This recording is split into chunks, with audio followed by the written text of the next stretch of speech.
Hello, my name is Russell Bowyer and I write for In Business Blog, and I'm going to be talking about the advantages and disadvantages of offshoring.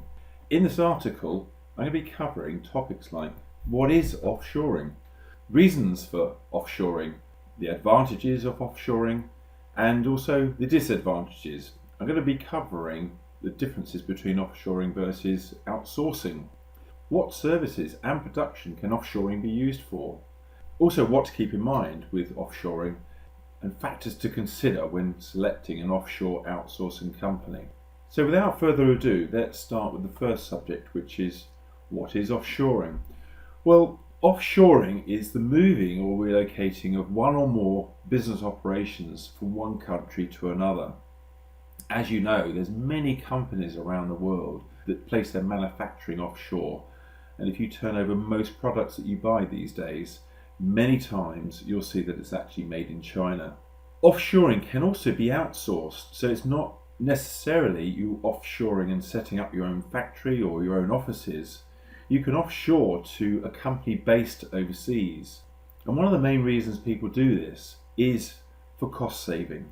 One interesting statistic that you might want to be aware of is that you can save up to 70% in labour costs by offshoring one of your services overseas. But I know in the recent elections, President Trump of the USA is trying to encourage companies to reshore or bring back either manufacturing or their services back onto the shores of America. So it's a bit of a touchy subject. So moving on, what are the reasons for offshoring? I've listed 5 what I would call the top reasons for doing so. Number 1 on the list is offshoring is done to lower operational labour costs. But in addition to that, number 2, offshoring allows companies to gain access to new markets. So by putting your operation, be it production or even service, nearer to where there are other markets you want to tap into, makes it much easier to tap into that market. It would reduce your distribution and transport costs by being closer to that new market that you want to tap into. The third reason why you might want to offshore is that you can tap into a wider network of knowledge. There are other countries around the world that have specific skills or skill sets that you might want to tap into. Different countries would focus on education in certain areas, be it specific types of manufacturing or technical areas. Take the UK for example. There are many countries around the world where companies would want to offshore to the UK to tap into the expertise that the UK has in financial services. It's a world leader in that. And that's just one example of where offshoring can benefit you by tapping into a network of knowledge. The 5th one on the list is by offshoring you can delegate routine or mundane tasks. Now, there are many companies that have a lot of processing to do, which can be very expensive because it does involve many labour hours. And of course, if you can save 70% on those labour hours, then why not offshore it and get it done much cheaper? Many companies around the world will offshore their call centre to tap into the lower costs associated with the employment of the call centre employees and call centre management. Many companies will offshore their technical support. For example, hosting companies I know use the Philippines as an offshore support centre because of the cheaper labour market. So what are the advantages of offshoring? Well, the obvious one is cost savings, and we've already covered that subject. But in addition to that is property or real estate costs. Because of course, if you've offshored a big portion of your labour, then your space requirement is much less. And in principle, but it may not always apply, but if you're offshoring to a country where labour costs are lower, then real estate or property costs are going to be lower too, be it that you rent or purchase in that region. So you can save on property costs there. But be aware that places like China, you cannot actually own the property. You just have a right to use it for 50 years. So you have to take those things into account too. There are other associated cost reductions by using offshoring. For example, where you've relocated a big portion of your employees overseas, the sickness and illness HR management would also be reduced. And there are many other cost reductions that will link back to offshoring. There's risk management and sharing. The principle being that by having more than one location, your business is spreading its associated risk. However, there of course is additional risk that comes with offshoring, but effectively you are pushing some of your risk to the overseas location, which is why choosing the right location is key to this whole process. Of course, if you outsource your offshoring operation, then you are actually transferring some of the risk to the third-party business. But on the basis that you carefully research and plan the offshoring exercise, then your overall risk should be reduced. The other thing to look out for is offshore government incentives. There are certain governments around the world that of course would want to encourage companies to invest in their country, and there may be certain incentives that they might give to companies that employ people in their country. We've all heard about the controversy also about offshore tax advantages, tax havens, and many governments aren't particularly keen on companies taking advantage of tax havens, but they're there nevertheless, and they're there to be taken advantage of. Of course, with anything there are disadvantages, so let's just run through a few of the disadvantages of offshoring. The first obvious one is the depth of language and understanding. It's all very well being able to speak a language, but then when you're faced with technical or certain business aspects, you have to have a real depth of understanding of the language. And in most cases we are talking about the English language, being that it's an internationally understood language around the world. Most places use offshore locations where they do have a good command of English.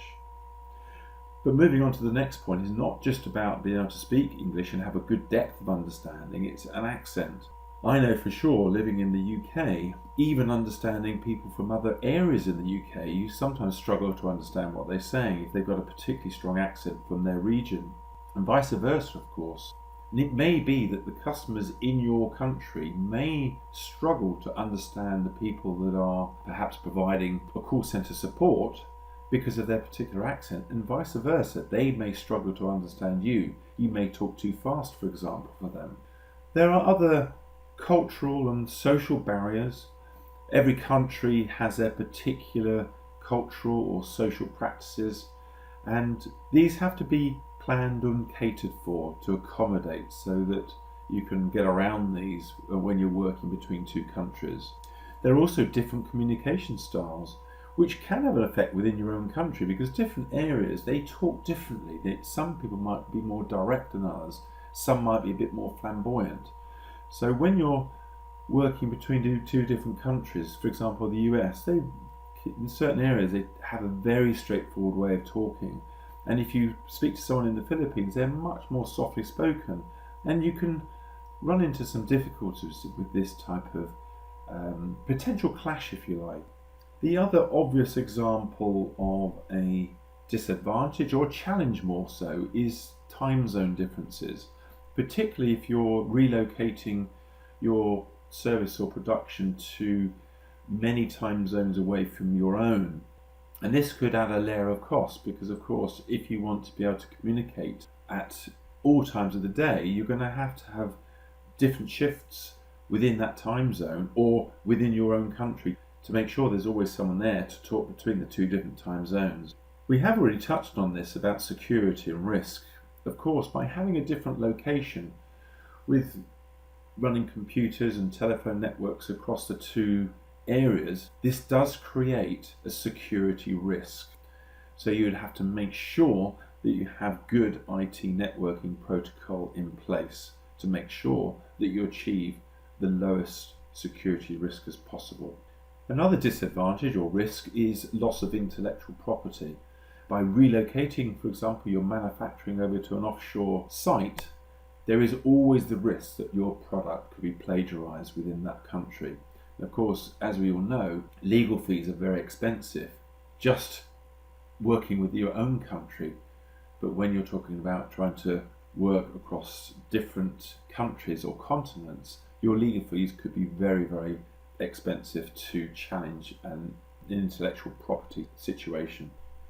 We've already mentioned that labour costs can be up to 70% lower, but you have to also bear in mind that in certain countries around the world, costs can be higher. So for example, electricity in China can be significantly higher than that in America, for example. And in this case, it can be 2 to 3 times higher. So when you're working out all your costings for your factory that you might be offshoring to, say, China, you need to take into account not just the cheaper labour, but the cost of running that factory. There's no point in offshoring it if you end up with a cost neutral situation, or that it costs you more, unless of course you're doing it to tap into a different or nearer market to China, for example. Many times there is a confusion perhaps between offshoring versus outsourcing. Well, I've already defined offshoring, but let's just have a look at what outsourcing is. Outsourcing is simply where a company buys either services or production from a third party. So effectively you're subcontracting a part of your business to someone else. Now, there's nothing to stop you from outsourcing to a country outside of yours. So effectively, you can outsource your offshoring process or service. So instead of having all the upfront cost or the expense of setting up a factory or a service in another country, you simply find an outsourcing company within your chosen offshore location. So what services and production can offshoring be used for? Well, we've already talked about call centres. That's something that is done quite often, be it technical support, IT support and so on. Many companies around the world also offshore their accounting and bookkeeping function, as this mostly involves a lot of mundane processes, and by tapping into a cheaper labour market and also with the advance of cloud-based accounting software, this makes offshoring the accounting function much easier to do, because once all the data is being entered, you can access the accounting software and information anywhere in the world, so it doesn't actually matter where the processing of the data is actually done. But of course you've got to be careful with the security of data. Many companies around the world offshore manufacturing, from TVs to mobile phones and other electronic devices, and a variety of games and toys and so on and so forth, which makes production much cheaper. If you turn over your Apple phone, for example, you'll see on the back of it, in very small print mind, that that's actually manufactured in China, or certainly my one is. There are other services that you can certainly offshore, including your HR function, design services, which would include production design, research and development, engineering support, plus many more services or manufacturing. So why offshore? Before you go ahead and actually offshore, stand back and review why you are considering offshoring in the first place. So for example, if your main reason is for cost saving, make sure you have reviewed all the other cost implications of offshoring your function. As already mentioned, there are other costs that can increase in the offshore location. You also need to bear in mind other costs that would increase: travel costs, IT support, security and risk management. Those costs would increase by having a site set in an overseas territory. The other piece of advice I'd suggest is to employ an offshoring expert. The government in the country where you're looking to offshore may have an expert that you can talk to, but bear in mind, of course, that that's in their interest that you offshore to them, so they're not necessarily going to be totally independent. But I'd certainly seek some advice before you go to such an extent to offshore. Speak to another company that has already offshored and pick up on their mistakes that they've made perhaps, and get some recommendations on the best approach to take. Think about the offshore location in relation to your business, and of course with other markets in the region that you're looking to tap into. And in particular on this subject, think about the relative time zones and think about how much this could impact on cost, but not only cost, also in terms of time management and working out how you communicate between the two different time zones. I suggest you write down a list of offshoring pros and cons. Once you've written the list, have a look at the pros, have a look at the cons, and make a decision based upon that as to whether it's worthwhile doing or not. And also already discussed, have a look at commodity costs in the offshore location, because sometimes these can be more expensive. So we've already mentioned that you can outsource the offshore function. So what are the factors to consider when selecting an outsourcing company in an overseas territory?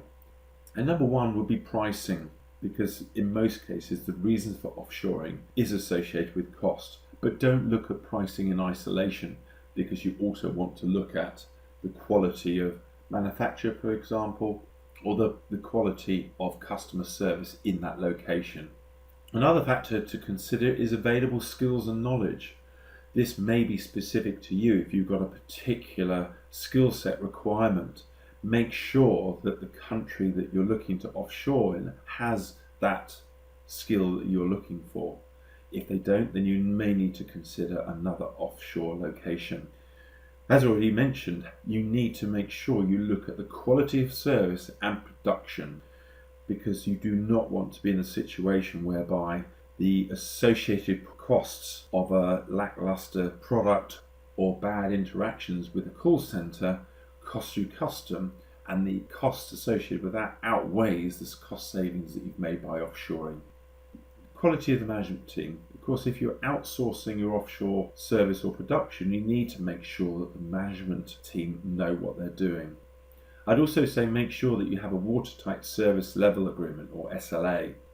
It's crucial to make sure at the outset that the relationship you're setting with the outsourcing company is set on a good foundation. Reliability and flexibility is another area you need to look at. I would suggest that you take references and look at testimonials for the company that you're looking to outsource to, but also have a look at what their flexibility is.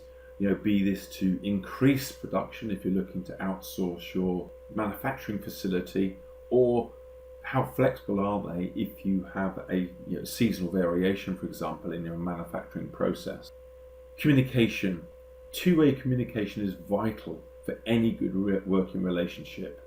So interview the management team and interview the key members, but particularly identify those people that are going to be outward-facing, either to your customers or working with your team.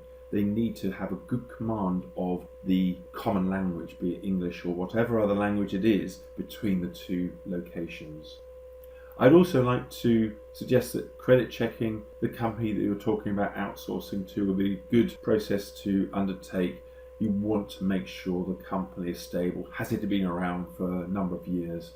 And once you've taken references and done your due diligence, then there's no reason why you shouldn't want to outsource to that company.